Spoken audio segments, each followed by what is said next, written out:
Welcome back to The Edge. Google's making your pages faster automatically. If you are users of Chrome, the SGE Search Generative Experience is starting to have links to our websites. Google is limiting the reach of ad campaigns for new advertisers who've not yet established trust. AI tools and news as well. You're listening to News from The Edge for the week of September 4th, 2023, here on Edge of the Web Radio. From the Edge of the Web studios, here's what we're looking at this week. You know, the intro's supposed to be short. It's supposed to be popping into the show. It sounds like I'm putting a paragraph in there more and more because I'm stuffing too much news in the thing. What do you think? Too many keywords. Yeah. Too many keywords? SEO podcast, SEO podcast, SEO podcast. Just put the keywords in the meta tag. Got it. I can do that. And then color it all the same color, right? Yeah. There we go. Yeah. We'll just stuff our audio the same color as your video, and it should be fine. Really good idea. Those are really bad SEO jokes, folks. This is Edge of the Web Radio. I'm your host, Aaron Sparks, owner of Site Strategics. We're covering SEO and digital marketing news each and every week, separate from our interview series. So check that out as we drop around Thursday every week. But we try to get this thing out as early as possible for you to use in your digital marketing work week. So check out everything over at edgeofthewebradio.com. Subscribe to our feed so you can actually get notified whenever we drop a new podcast. This is the digital marketing news desk of Site Strategics, digital marketing news desk of Edge of the Web. We're proud to have Site Strategics, our parent company, as the title sponsor of this episode. Very proud of our team here at Site, one of the top SEO companies in the country. We're constant learners. That's the reason for this show. We'll talk a little bit more about what we do later on in the show, but check us out over at sitestrategics.com. I'm surprised he actually hasn't said anything up until now. It's amazing. You know, I'm damned if I do and damned if I don't. Yeah. Well, that's Morty Oberstein. And I don't think you're damned, man. It's just surprising that you don't intrude on the intro. Well, what's up? I'm trying to let you do your thing, and now I'm getting I get crap if I interrupt you, and now I'm getting crap for not interrupting you. I feel really like I'm can't talking to my wife or something. Like I'm like, Morty, how have you done the dishes before you got on the show here? so we split like cooking and cleaning basically. Uh-huh. It's like I can't cook, and I would say my wife can't clean, but then I'll get killed. No kidding. I'm legitimately just kidding. But we split cooking cleaning because I just prefer cleaning. You prefer cleaning? My wife. Yeah, I don't like cooking so much. I got you.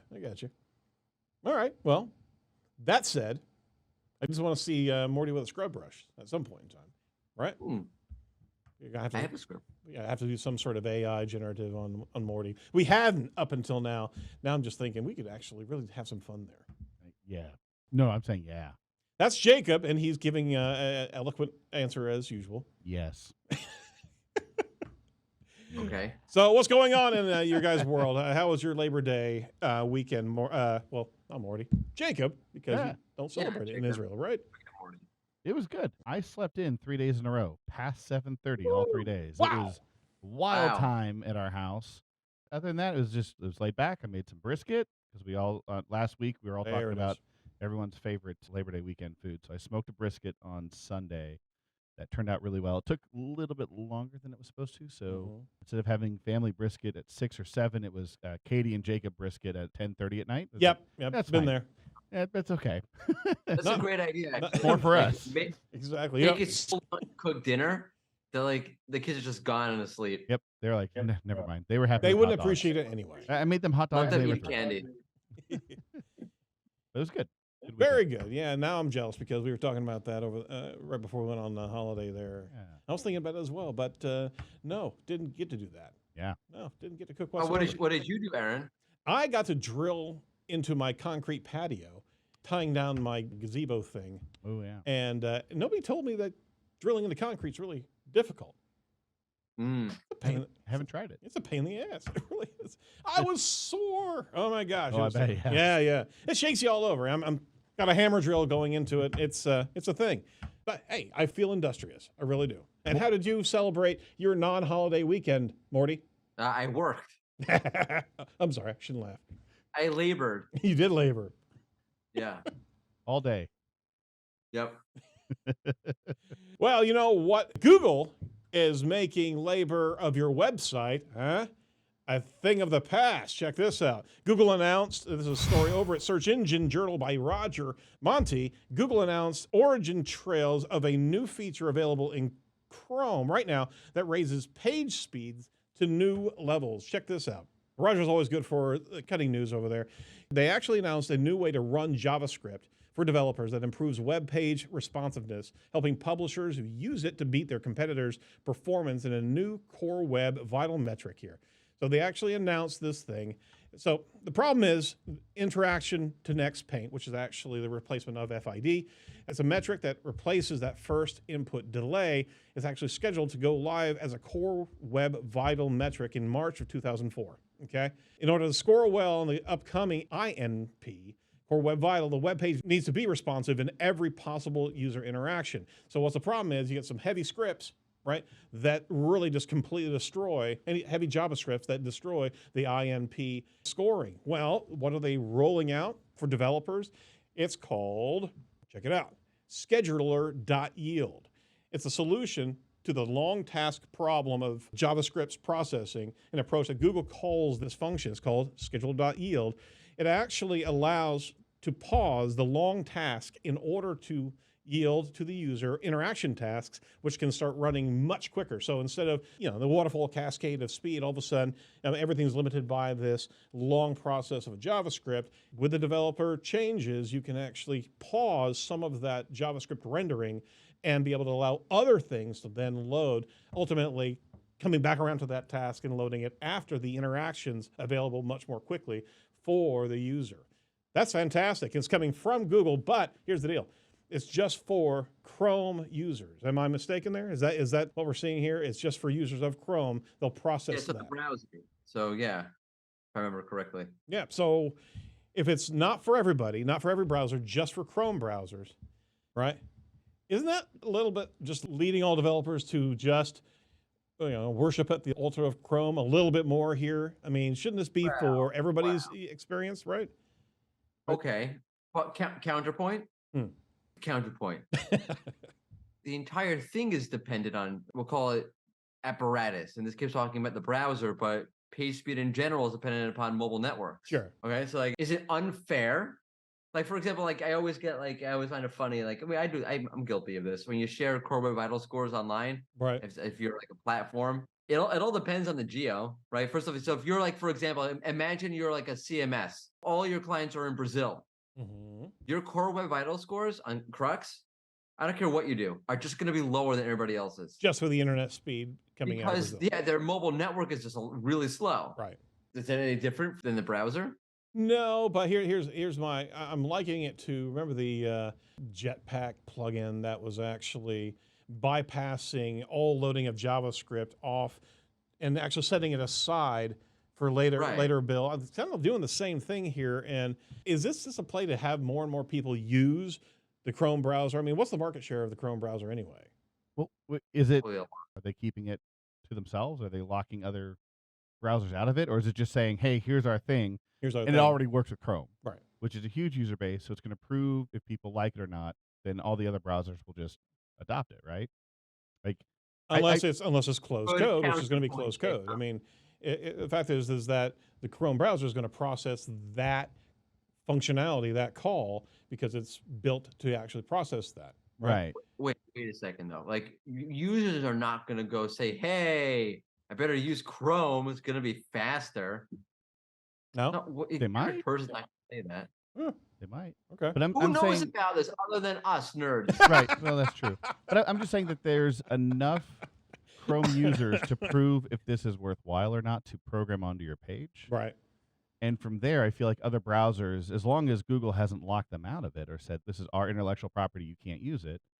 Because I remember way, way, way back in the day, like different HTML versions, and like you'd put on your site, this page is best viewed with Netscape Navigator because it did something different with HTML that someone else couldn't do. Right. So this is kind of that same thing. Like, we won't say this is best viewed in Chrome, but that's essentially what's going on, right? And then as other browsers see it and like, oh, this is working and people are all adopting it, it'll just become everywhere. Yeah, but check this out. Another comment in the article here. One of the potential issues of running the scheduler.yield on a live site is that a failback has to be used for non-Chrome 115 browsers so that the website will work normally for site visitors, not using that Chrome version. So on top of everything else, if you decide to reset your JavaScript to use schedule.yield, you still have to now have a separate one for all the other browsers. So you're saying I should make a GIF of the Chrome browser that says this site's best viewed in Chrome. You really should. And I could probably sell that. You probably could. But make a mint. It's an NFT at the same GIF. time, though, Yep. this is a good thing, right? Was it on this? No, it was on Surf's Up. Crystal and I were talking about this. Look at all the effort Google did around Core Web Vitals. How much faster is the web? 1 billion times faster.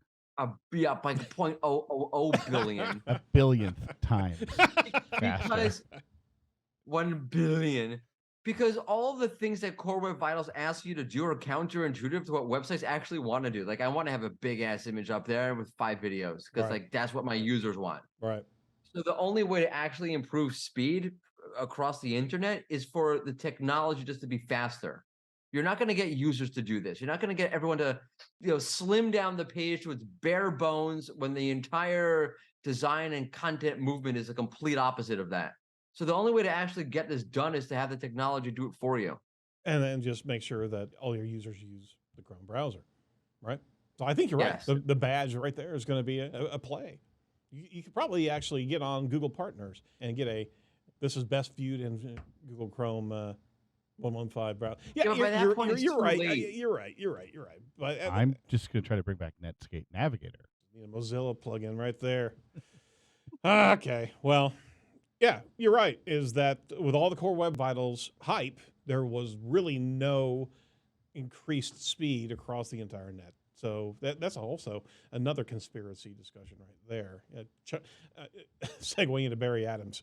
Anyway, that said, we do have another issue here that I want to address here. If you are running WordPress, and some of us don't, right? Some of us do. Over at Search Engine Journal, Roger Monti also has another article. There's a bit of a problem with the contact form on the WordPress Met form, which is an Elementor contact form builder. The plugin itself has a vulnerability that's allowing the contact information to be exploited. So there was an advisory issued for the contact form builder, and it actually affects about 200,000 installs. So this is a little bit of a public service announcement here, folks, is that if you got that, you better have a look at it. The National Vulnerability Database, NVD, actually issued out this advisory about a vulnerability that was affecting this particular plugin. You got to go have a look, and I think the WordPress plugin in the repository itself, have they actually responded to this yet? I don't think they actually responded. Elementor's website describes a subscriber role that's being affected here as a site user who can who only edit their profile, read posts, and leave comments. However, we've got to always not only update, but also if there's no update for these plugins, you got to look at alternative plugins because sometimes these sites or these companies don't respond quick enough. So be aware that there's a hole there. The update to the plugin can possibly mitigate the threat. This vulnerability affects the Metform Elementor Contact Form Builder plugins version up to and including 3.3.1. So there's the PSA, folks. All right. Any comments from the peanut gallery here? Nothing? No. All right. Whisk Guy says, let it ride. Let it ride. All right.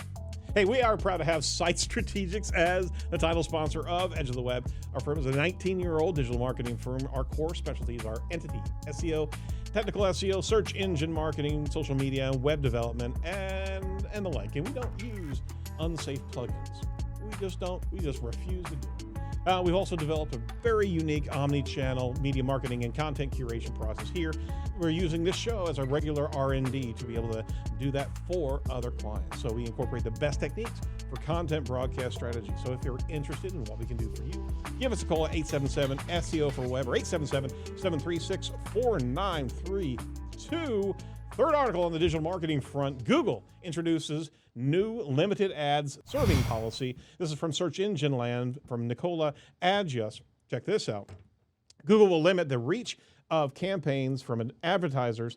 It is unfamiliar until trust is established. So this is actually pretty interesting, although I know you're not an ad guy, Morty. This is actually pretty interesting from just how Google's evaluating and protecting its users. All right. So limited ads. We've seen it in different local services. You have limited exposure based on trust and certification, stuff like that. The policy will apply when an advertiser targets specific brands in their campaign, but the relationship between the ad and the brand is unclear. The gradual rollout actually aims to curb bad actors while giving legitimate advertisers time to clarify their branding strategies on the platform before they're rewarded with full reach. So they got to trust you. And that means that, what does that mean? Earning the trust with Google. It means that they have to see you adhering to ad policies that they have in place, giving people more confidence to click on or buy from brands advertising on Google. The actual impact will likely be small for advertisers, but could help some brands by reducing the reach of low-quality advertisers targeting them. So we're constantly seeing continued improvements on the policies of ad distribution, let alone actually going into the political arena. You better believe they're battening down the hatches on political ads into next year's season. And I think this is the precursor to that, is actually having additional ad policy. So if you're actually representing a particular CPAC or different political party, right, you could very well be rolling out ads that don't have a direct affiliation with a party, and especially with AI and everything else that's going to be coming at us. I think this is be a bit of a preemptive defensive posture from Google to make sure that the world knows that it's not going to allow these bad actors to actually come through and manipulate messaging in a political sphere. What do you guys think about that? There's my spin on all this. I've been saying for a long time, get rid of the bad actors. Gary Busey, Chuck Norris. Come on. Get rid of them. Sheila Booth, Nicolas Cage, David Schwimmer. Get rid of all the bad actors. Yeah, you notice he hasn't mentioned Steven Seagal yet. It's like Morty's hero. Seagal, thank you. Steven Seagal, Mike Myers, all of the bad actors, gone. Tom Cruise, gone. He locked into one thing, didn't he? Okay. It's always good to know when Morty's listening. He said bad actors. You said bad actors. Get rid of them. Get rid of them. All right. I think this is good. I think it's too easy to spin up a site selling a product. You just sell as many as you can. You never deliver anything. And by the time people realize what the problem is and they get their chargebacks, I mean, that company maybe made off with 100, 200 fake orders out of, thousands that went through. Sorry, it's so easy to spin up a website. I know. My bad. So yeah, thanks, Morty. Didn't we actually do a live spin-up of a website here? They were all the same. A couple shows back. Each one was the same. Each one was everything. Each was exactly the same. All right. So for everybody who's in the advertising realm, be aware of this. And again, if you're actually advertising on brands, I still think that this is going to be a point about political ads going into next year. Just saying. But be aware of that, folks. We don't serve the advertising side of our audience nearly as much as we should. So there's one for the books. Wilson, Christian Slater, goodbye. All the bad actors. Emilio Estevez. Oh, come on. Emilio Estevez, seriously. Free Jack was before its time. I want Morty to provide a list on Twitter today of who the bad actors are. Just bad actors and then just a list. It can be a multi-threaded tweet or X or whatever it is. Annoying. Like Jude Law, I find him so annoying. Okay. Who's the best actor, Morty? Who's the best actor? Well, that's good. Obviously, Daniel Day-Lewis is the best actor. He's pretty good. He's good. He's good. Oh, he's good. If my left foot, he's not the best actor. You say, is it Ryan Gosling? I'm just going to have to. Ryan Gosling? What? It's terrible. It's terrible. He's doing the same thing all the time. Okay. Okay. Shifting gears. The answer is Denzel Washington. Denzel? That's the Denzel's great. Yeah. Denzel is amazing. Right. I love everything. Love it. Morgan Freeman. I mean, come on. Okay. Yeah. Puts Denzel to shame. He's had some misses. But he sounds so good even as he misses them, right? Glenn Close. I think she's great. I love Glenn Close. Yeah. Okay. We're getting older and older here as the listeners are listening. All right. Pivoting gears. I got to deliver you some NLinks news. They're a continued sponsor on Edge of the Web. We certainly are happy to have them on for the long haul. Their new social media tool from NLinks is fantastic. It actually solves a really big problem that other tools can't. NLinks does not use keyword research to actually tell you what to talk about on social. It actually reads your content and creates an entire content calendar based on your existing content. that you're putting out. So it actually is very intuitive towards your blog content, instructional content, and it creates some relevant ideas to engage your audience here. So check out everything they're doing over at InLinks. If you go to edgeofthewebradio.com/InLinks, that's INLINKS, you'll be able to join them for a free, I think it's a 14-day account where you can actually start creating your own social media account from your own website. Let us know how you like that sauce over there, because we're swimming in InLinks on a regular basis here at Site Strategics, and I think that's a really cool tool that they've rolled out. Check out everything, all the cross-link tools, the structured data deployment tools that they have over at InLinks as well. Thanks for continued sponsorship, InLinks. All right, AI news of the week. Check this out. U.S. Copyright Office wants to hear what people think about AI and copyright. The agency is opening up public comment period just this past August. You're chuckling. Well, I'm just thinking about having AI write this for me, my comment. All right. Why the hell not? Hey, ChatGPT, tell me what you think about AI. I'm going to submit it. Oh, see, I was trying to be serious. But yeah, I think that's probably the best. Let's all use our prompts to be able to spin up some great comments. The U.S. Copyright Office is actually opening a public comment period around AI and copyright issues. They're doing it on the 30th of August. They've opened this thing up. They've announced in the Federal Register, the agency wants to discover 3 main questions. Here's your prompts. How AI models should use copyrighted data in training, whether AI-generated material can be copyrighted without a human involved, and how copyright liability would work with AI. Might as well just fire off those prompts now, folks. Yeah, we can get the answers in just a few seconds.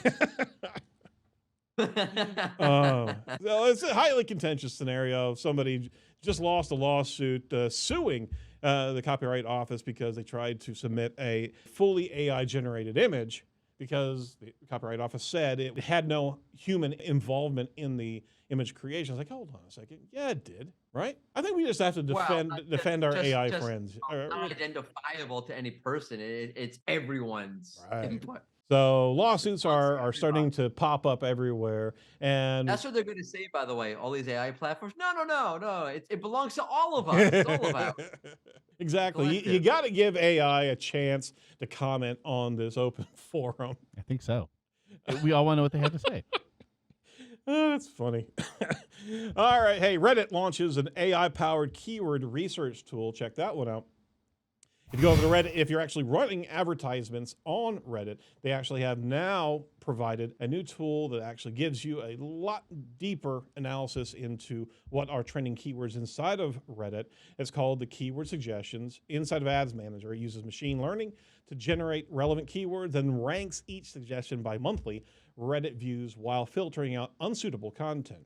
So you can actually, it's called Keyword Suggestions. Dive in there, and it uses advanced technology, machine learning and natural language processing to provide more relevant suggestions. Have you guys ever seen Reddit advertisement in the wild there? No. It's actually pretty good. It's actually pretty good. Every once in a while you get kind of a non sequitur that's in that particular thread. But for the ones that are actually done well, it's native. It actually looks intriguing. And it's a good targeting, a good micro-targeting platform for interests that are a good deal more niche and abstract, right? So check it out. It's probably a good tool, and this shows us we've got more AI to be able to utilize to be able to target correctly. And we probably need to ask Reddit, the keyword suggestion tool, what it thinks about the copyright laws. We really should do it. Totally. Anyway. So basically, Reddit became like every other SEO tool saying, oh, AI-powered keyword research. Yeah, pretty much. Sorry to say. All right, so check this out. AI news. There is actually a news break that we wanted to cover here as opposed to the others. Rand Fishkin over at Spark Turo actually posted an analysis. They analyzed millions of ChatGPT user sessions. Visits are down 29% since May. Programming assistance is 30% of the use. The generative AI and ChatGPT in particular, he says, have been catnip for the tech press, the mainstream media, and conversations of professionals in nearly every field, he says. But the deal is, we're not using it nearly as much as we were back in November when it was first announced, everything's sliding down. And that actually goes to other news items saying that ChatGPT, unless they actually restructure their business model, could very well be going out of business if they don't get some new user capital coming in there. Since May, OpenAI traffic has declined close to 30%. There's a variety of theories that would explain this without suggesting that generative AI interest or use is actually declining. Theory A, professional regular use is still at an all-time high or growing. It's only the new users, those checking it out for the first time with no specific tasks, that are falling off. All right. Theory B, a huge amount of use is connected to schoolwork, and educational users in the US, Canada, and other countries with summer vacations is responsible for the decline. I like both of these theories. Of course, all Blame the the children. They both sound absolutely plausible. That's hilarious. Yeah, everybody's on vacation. That's why everything's declining. We're going to see a spike back up as soon as the essays are being required, right? Yeah. God. What are the education facilities doing to be able to combat AI? Do you guys know of any new products that are out there that are substantial for teachers to be able to scan content? No, the only AI stuff that I've seen has been about like asking like AI to like, help you find God or those kind of things. Spiritual guidance and things like that. Yeah, we've discussed in previous episodes. Yeah. Well, I know a couple of them are testing tools, but I don't think the education environment has really embraced. Like at this point, when a student submits a paper, no human on both sides are interacting with it. The kid didn't write it, and the teacher's using AI to grade it. Yep. Oh my gosh. Yeah. And you know what? There'd be no difference. Everyone's gonna pass because the teachers don't want the same damn kids the next year. That's fine. As a former teacher, I will say that never happens. That's fine, Susie. It sounded good. You had all the right stuff in there. I think the idea of submitting an entire paper, 100% AI written, is a really bad one. I think any human reading it would pick up on that very quickly. Right. And I think it'd be very simple to say, like, if you're caught doing this, it's an automatic fail. I think AI writers will get better. Yeah. And I think there are ways that you could maybe have AI do paragraphs at a time for you, or like little snippets and nuggets here and there, and then you could go in and edit it, and you could get a lot of the work done without any effort. Okay. That would not be detected. So I think that as it moves towards better writing, it's going to be a bigger problem. But I mean, didn't we do an article about some teacher catching a kid because right in the middle of their article was like, it was referencing something that didn't make, like, it made no sense at all. Yeah. Like, I'm trying to remember what that was, but yeah. A hallucination right in the middle of this kid's paper. Oh, yes, Morty, I see you raising your hand. Raising my hand. I think you're overestimating the writing ability of students. Yeah, that could be. But it sounds so good. I mean, AI would be a vast improvement, hallucinations and all. Maybe that's how it's being detected right now. That's how it's being. This is what? This is a really good paper. You strung 5 sentences together that are like semi-coherent. This must be AI. Yeah, that's probably the case. So it's actually a really good study. They broke down different categories of ChatGPT prompts, as well as the use of over 5+ prompts and single prompts and the like. So can't do that much justice to the article. However, I think the theories are pretty safe to bet that, what do you want to call it? It's old news now, and we're starting to stabilize. There's not going to be a rush to those prompts, but the AI service and the tool and the connection, there's so many services that are being built now that are tying in to ChatGPT and the OpenAI environment. Man, we talk about this on a regular basis, all the new tools that are coming up. In fact, here's a tool right here. All right, so Audiosonic Instant production of human-like speech from text. We don't endorse any of these things. We haven't tried out. I've tried out a few of these things, but I haven't even tried it. I haven't even tried it. Why the hell? I'm just throwing things out there. I'm chumming the waters. Actually, I think I did dive into this one. It was kind of spooky the way this thing. It's all getting spookier and spookier because you especially on the audio side, the inflections and the pauses are getting really dialed in.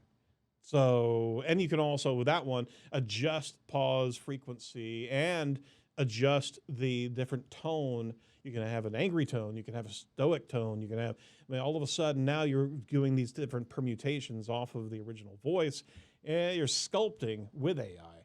Can you have it randomly insert thought words? Yeah. Like I'll give you a perfect script, and you just go ahead and make it natural. Yeah. Like, oh, that's a good idea. Maybe I'm AI. Maybe you are AI. Who knows? Don't we actually cut those out of the actual show? Yeah, we do. Another one, These are just Pictory. like AI. These are like, okay, this is one of those like AI voice tool things. Yeah. Where like you have like those YouTube commercials, like you may not have noticed, but this voice is not human. It is AI. Oh, you should play one of these. You should play a couple samples. I can totally do it. Yeah, you're awesome. You should record yourself. You really should. That sounds so authentic. Does this Right Sonic one, does it let you put your own voice in there? Yes. Nice. And that's the other trippy thing, because as soon as you drop your voice, you can actually sculpt and create your avatar, right? If you upload your own voice, is it exclusively yours? Or does it go into their library for other people to use your voice? Yeah, that's a great question. Did I sign my rights away, right? Yep. Oh, Morty's sharing a screen. Hang on. We're going to catch his audio Aaron too? loves promoting products he has never used. Aaron loves promoting products he has never used. That's just like you. Aaron loves promoting products he has never used. See? But That's awesome. but you got to get it in Aaron's voice. Yeah, exactly. So, now I'm not. Yeah, I'm going to release it to everybody else but him. I don't want Daniel. I like they give them names like Daniel. Yeah, it's stupid. Pictory. Automatically create short. I don't know the name of this one. No, I'm just picking them out of random. Automatically create short branded videos for long form content. Again, these are not sponsored. What? Wait, what? Short branded videos for long form content. What the hell does that even mean? From long form content. Never mind. All right. GPT Zero. I'll just go to this one. Detect whether an essay is ChatGPT or human written. That's what I was trying to tee up. Okay. So GPT Zero can actually do authenticity scanning to be able to see whether or not there's a human voice behind the AI writing. So there's one right there. Originality.io is another one that's also pretty solid in its delivery of scanning authenticity. I did a quick test on this. Yep. I took our intro, Aaron, that you read, Mm-hmm. because I wrote those based off of the existing headlines. I just rewrite the headlines real quick for a little quick, that teaser, and it said there's a 12% chance this was written by AI, therefore it's highly likely it was written by a human. So Sure. now we know I am a human. Oh, This time. Question answered. Wow. Okay. Here, I just literally typed into ChatGPT, write a short paragraph about birds. Then I took that paragraph. I want to hear it. And No, put it in the guy's voice. I want Daniel to tell us about birds. You want? I already left that tool. I put it into this new one you gave me here. Uh-huh. It's about, is it real? This text is likely a mix of human and AI text. There's a 53% probability this text is entirely written by AI. Aren't we all a mix of AI and human at this point in time? I'm saying. Yeah, altered. All right. I'm not AI. How- I'm barely I. That's what an AI would say, just to throw us off. All right. Berry Blast.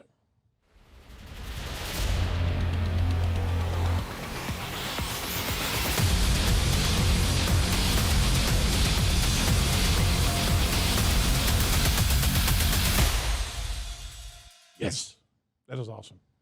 Unfortunately, it's not a blast. It's a singles piece from, and it's not even Search Engine Roundtable. It's Search Engine Land, where Barry rolls out. Hey, check this out.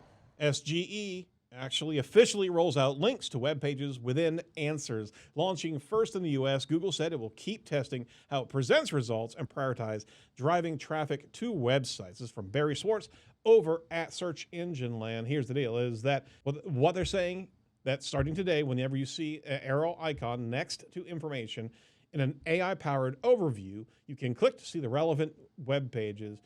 Easily learn more by visiting these sites. This is launching first in US and will roll out to Japan and India over the coming weeks. This is from Hena Burrajo. Senior Director of Product Management over at Google Search. Now, here's they got a screenshot here. The deal is they're hiding the link in a down arrow that you have to click the down arrow first, and then you can actually click the link, as opposed to showing the link as it has been tested in these SGE answer blobs, right? So you talk about zero click. This is 0 click, double zero click, because why in the world are you going to do clicking twice to be able to verify a piece of information? Why not just have the link there? Is it just messy? You're such a Debbie Downer. Nothing makes you happy. Not really, no. The recards are still there. Right. And now you just have more link opportunities. Oh, like, it says blah, blah, blah, blah, blah. Oh, really? Interesting. What does that mean? And you click down, it's not like you don't understand what that little down arrow is. Like, oh, it's right there. I thought it was turning down my volume. They're taking my traffic. That's what I'm saying. Where are they going with it? They're not going. They're just keeping the user there. That's why. Oh, they're putting it in a lockbox under the Secretary General's car. Anyway, go check out the article. At least we're actually getting a commitment that we're having links in there, although most users won't even click on them. How about that? All right, what's over at SEO Chat this week? There's no SEO Chat this week. That explains why I couldn't find it. Why don't you have AI run an SEO Chat? Oh my gosh. That would be interesting. That would save me a lot of time in hunting down guests. You want to host SEO Chat one week, Aaron? Do I want Jacob? to? Yeah. I bet we could do it together. Hosted as AI. Yes. You want to? Yes, Please? we would love to. We'll absolutely do an SEO Chat for you, Morty. I just can't tell you when, and I'm sure Jacob will love to do it if I can. Yeah, let's go. All right. That's it for Edge this week. Make sure that you check out our upcoming interview podcast. Who are we actually going to be airing? It's going to be Natalie Arney, I believe. Yes. Be sure to like, comment, and subscribe to our YouTube channel to get updated whenever we drop our video content out there. Be sure to go over to ratethispodcast.com/edge and rate some other of our shows besides this one, because there are a lot of better ones than this. But ratethispodcast.com/edge, because we need your help out there, listeners. From all of us over at Edge, stay safe, stay well, and do not be a piece of cyber. Talk to you next week. Bye-bye.